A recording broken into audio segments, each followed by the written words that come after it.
1962년 일본 고베. 낡은 회의실의 공기는 무거웠습니다.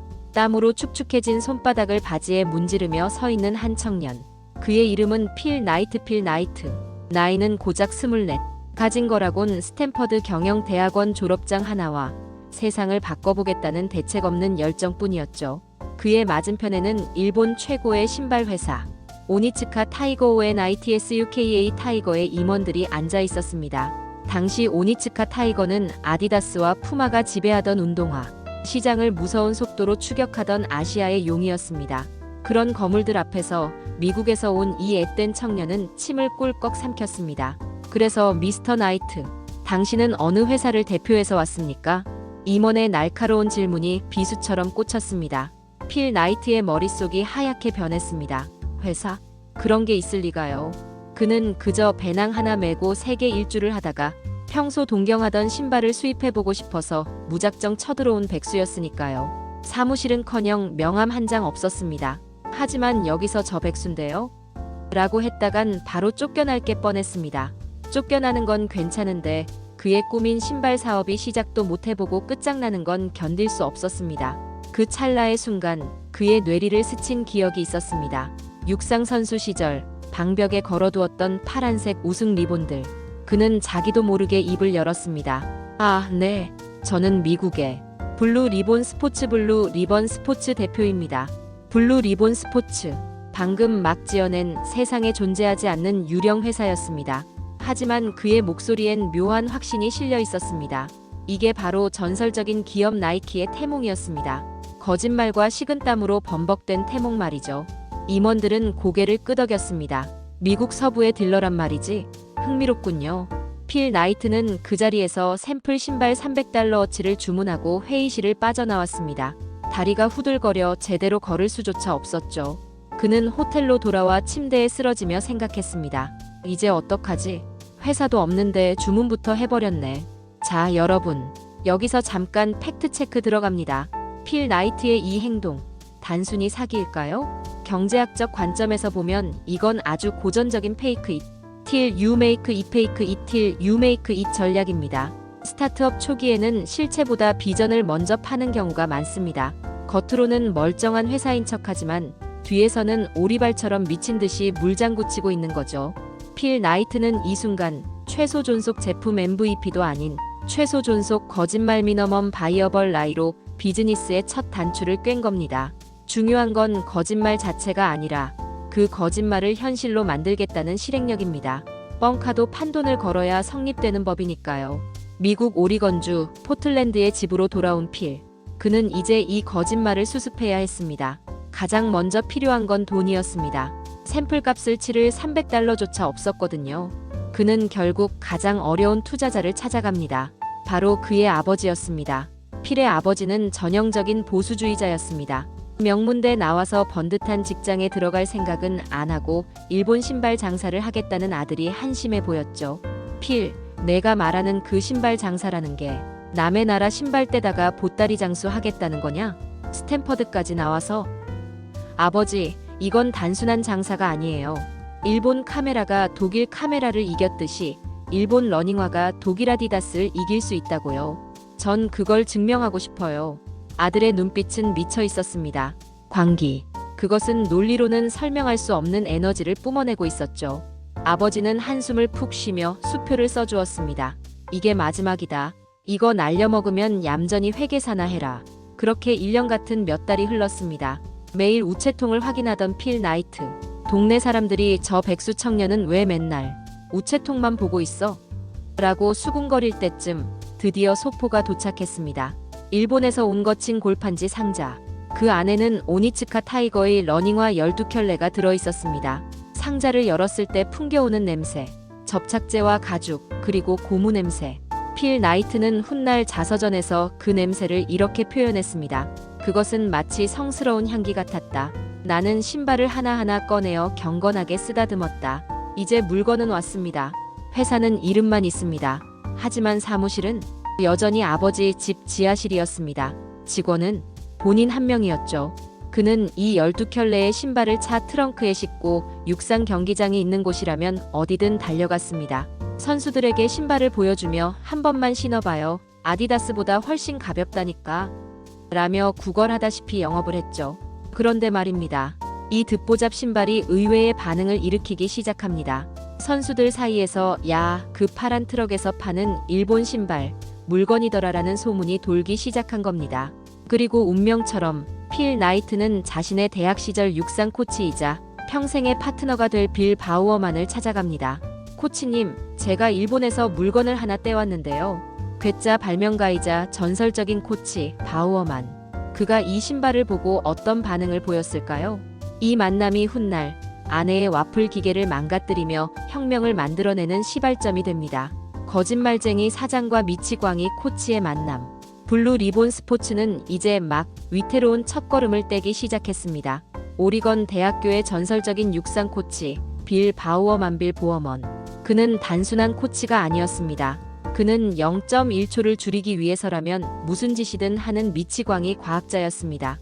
선수의 반바지를 찢어 무게를 줄이고 신발을 해부해 그 안에 사슴 가죽이나 생선 껍질을 넣어보는 기인이었죠.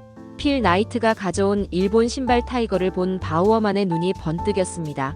필, 이거 물건이네. 가볍고 탄력이 좋아. 내가 좀 개조해봐도 될까? 그는 단순히 고객이 되길 거부했습니다. 그는 동업자가 되길 원했습니다. 두 사람은 그 자리에서 악수를 합니다. 50대 50, 자본금은 각자 $500. 전설적인 파트너십은 이렇게 허름한 창고에서 맺어졌습니다. 하지만 현실은 시궁창이었습니다. 회사는 겉보기엔 급성장했습니다. 첫 해 매출 $8,000, 이듬해 $16,000. 매년 매출이 2배씩 뛰었죠. 문제는 현금이었습니다. 신발을 팔아서 번 돈은 고스란히 다시 새 신발을 주문하는 데 들어가야 했습니다. 통장 잔고는 언제나 0 아니면 마이너스. 필 나이트는 낮에는 회계사로 일하며 생활비를 벌고 밤에는 신발 상자를 날랐습니다. 은행 지점장은 필 나이트를 볼 때마다 소리를 질렀습니다. 자네 회사는 자기 자본 비율이 빵점이야. 제발 성장 좀 그만해. 이러다 부도 난다고. 하지만 필은 멈출 수 없었습니다. 지점장님, 달리는 사람은 멈추면 넘어집니다. 우린 더 빨리 달려야 살아요. 그는 매달 은행의 대출 한도를 꽉 채워 신발을 샀고 은행은 툭하면 그를 쫓아냈습니다. 그는 빚더미 위에 앉은 CEO였지만 신발에 대한 집착만큼은 누구에게도 지지 않았습니다. 그리고 여기 또 한 명의 신발 또라이가 합류합니다. 바로 제프 존슨입니다. 그는 블루 리본 스포츠의 1호 정직원이었습니다. 그는 정말 특이한 사람이었습니다. 고객 한 명 한 명에게 손 편지를 쓰고 고객의 발 사이즈, 달리기, 습관, 좋아하는 색깔까지 카드에 기록했습니다. 그는 신발을 파는 게 아니라 달리기라는 종교를 전파하는 전도사 같았습니다. 사장님, 캘리포니아 지사를 낼게요. 월급은 나중에 주세요. 존슨은 자신의 집을 매장으로 개조하고 침대맡에 신발 상자를 쌓아놓고 잤습니다. 필 나이트조차 질리게 만드는 열정이었죠. 그러던 어느 일요일 아침이었습니다. 빌 바우어만 코치는 아내 바바라가 차려준 아침 식사를 기다리고 있었습니다. 메뉴는 와플. 바바라가 와플 기계에 반죽을 붓고 뚜껑을 덮자 치익 소리와 함께 올록볼록한 격자무늬 빵이 구워져 나왔습니다. 바우어만은 멍하니 그 와플을 쳐다보았습니다. 격자무늬, 올록볼록한 표면. 순간 그의 머릿속에 번개가 쳤습니다. 잠깐, 저 무늬를 신발 밑창에 붙이면 땅을 움켜쥐면서도 미끄러지지 않겠어. 그는 식탁을 박차고 일어나 차고로 달려갔습니다. 그리고 액체 고무우레탄 통을 가져와 달궈진 와플 기계에 그대로 부어버렸습니다. 여보, 뭐 하는 거예요? 아내의 비명은 들리지 않았습니다. 결과는 와플 기계는 고무가 눌어붙어 완전히 박살났습니다. 아내는 울상을 지었지만 바우어만의 손에는 역사상 가장 혁신적인 발명품 와플 솔의 프로토타입이 들려 있었습니다. 이 혁신적인 밑창은 훗날 나이키를 전 세계 1위로 만드는 결정적인 무기가 됩니다. 하지만 기쁨도 잠시, 일본에서 불길한 소식이 날아옵니다. 그들의 공급처인 오니츠카 타이거가 몰래 미국 시장 조사를 다니며 다른 파트너를 찾고 있다는 첩보였죠. 필, 일본 놈들이 우릴 배신하려는 것 같아. 잘 나가던 매출, 혁신적인 와플솔. 하지만 공급처가 끊기면 이 모든 것은 하루아침에 물거품이 됩니다. 필 나이트는 선택의 기로에 섰습니다. 납작 엎드려 빌 것인가 아니면 칼을 빼들 것인가. 여러분, 여기서 스타트업의 영원한 딜레마, 현금 흐름 캐시 플로의 역설이 등장합니다. 흔히 매출이 2배씩 뛰면 부자 되겠네 라고 생각하죠? 천만의 말씀입니다. 제조업에서는 매출이 늘수록 재고를 확보해야 하기 때문에 현금은 오히려 말라버립니다. 이걸 흑자부도의 위기라고 하죠. 필 나이트는 이 위기를 광기로 버텼습니다. 그리고 바우어만의 와플솔은 오픈 이노베이션의 완벽한 예시입니다. 아침 식탁이라는 일상에서 혁신을 발견했으니까요. 혁신은 연구실이 아니라 부엌이나 차고 같은 의외의 장소에서 탄생한다는 걸 잊지 마세요. 자, 이제 필 나이트의 뒤통수를 노리는 일본의 검은 그림자가 점점 다가옵니다. 과연 이 빚쟁이 청춘들은 자신들의 꿈을 지킬 수 있을까요? 1971년 블루 리본 스포츠의 사무실, 오니츠카 타이거의 해외 담당 이사 기타미가 미국을 방문했습니다. 필 나이트는 그를 극진히 대접했습니다. 하지만 기타미의 표정은 시종일관 오만했습니다.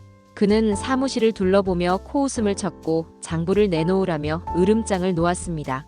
그리고 저녁 식사 자리, 기타미는 폭탄 선언을 던집니다. 미스터 나이트, 당신네 회사를 우리가 인수하겠소. 지분 51%를 넘기시오. 싫다면 당장 내일부터 신발 공급을 끊겠소. 그것은 제안이 아니라 협박이었습니다. 우리가 당신들을 키워줬으니 이제 우리 밑으로 들어와라. 필 나이트는 피가 거꾸로 솟았습니다.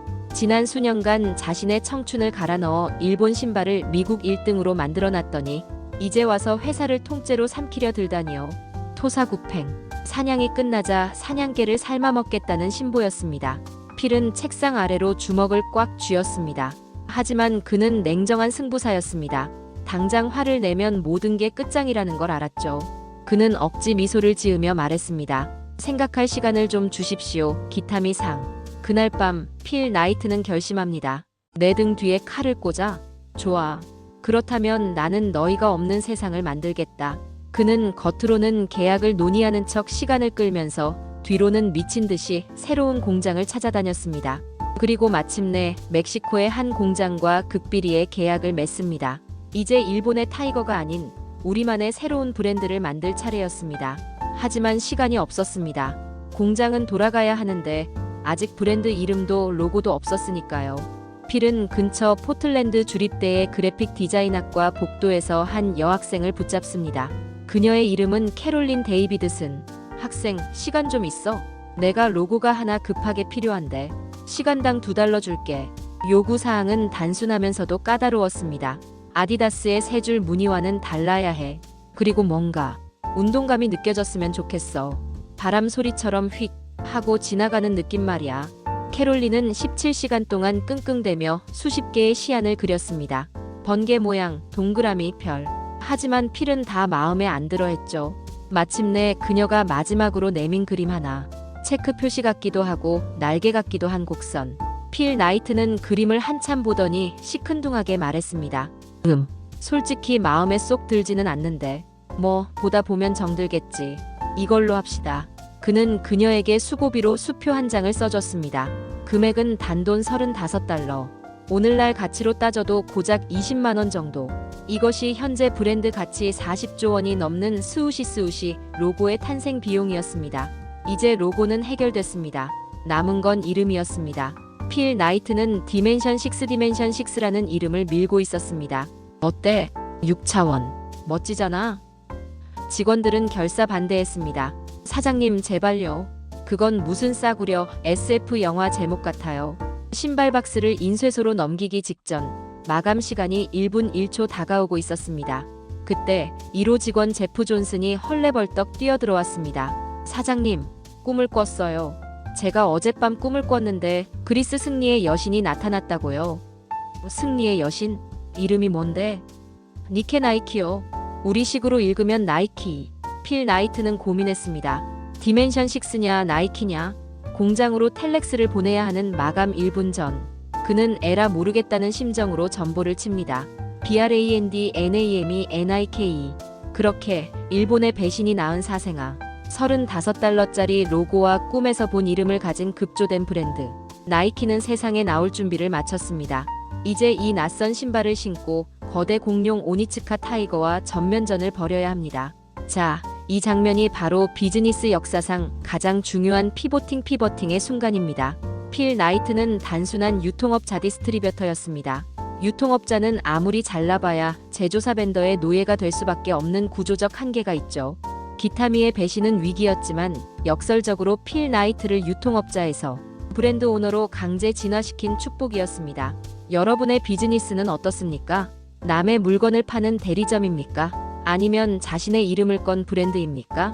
내 것이 없다면 언제든 토사구팽당할 수 있다는 걸 명심하십시오. 드디어 멕시코 공장에서 첫 번째 나이키 신발이 도착했습니다. 두근거리는 마음으로 박스를 연 필 나이트. 과연 그 신발은 성공했을까요? 아니요. 첫 번째 나이키 신발은 엉망진창이었습니다. 축구화인데 비가 오면 밑창이 녹아버렸거든요. 하지만 그들은 멈추지 않았습니다. 왜냐고요? 이제는 남의 신발이 아니라 내 신발이었으니까요. 진정한 전설의 시작은 이 처참한 실패에서부터였습니다. 1980년 12월 2일 월요일 아침. 이날은 나이키가 주식시장에 상장 IPO되는 날이었습니다. 지난 18년 거짓말쟁이 백수, 와플 기계를 부수던 코치, 침실에 신발을 쌓아놓고 자던 직원, 오합지졸들이 뭉쳐 진흙탕을 구르며 버텨온 세월에 대한 보상을 받는 날이었죠. 공모가 $22. 주식시장이 열리자마자 나이키의 주식은 미친 듯이 팔려나갔습니다. 그리고 장이 마감되었을 때 필 나이트의 지분 가치는 무려 1억 7,800만 달러 약 2천억 원가 되어 있었습니다. 하루아침에 억만장자, 벼락부자라는 말로도 부족한 성공이었습니다. 사람들은 필 나이트에게 물었습니다. 필, 이제 부자가 되었으니 뭘 할 건가요? 요트를 살 건가요? 아니면 섬을 살 건가요? 샴페인이 터지고 모두가 환호하던 그날 밤, 필 나이트는 조용히 집으로 돌아왔습니다. 그리고 평소처럼 운동화 끈을 묶고 밖으로 나갔습니다.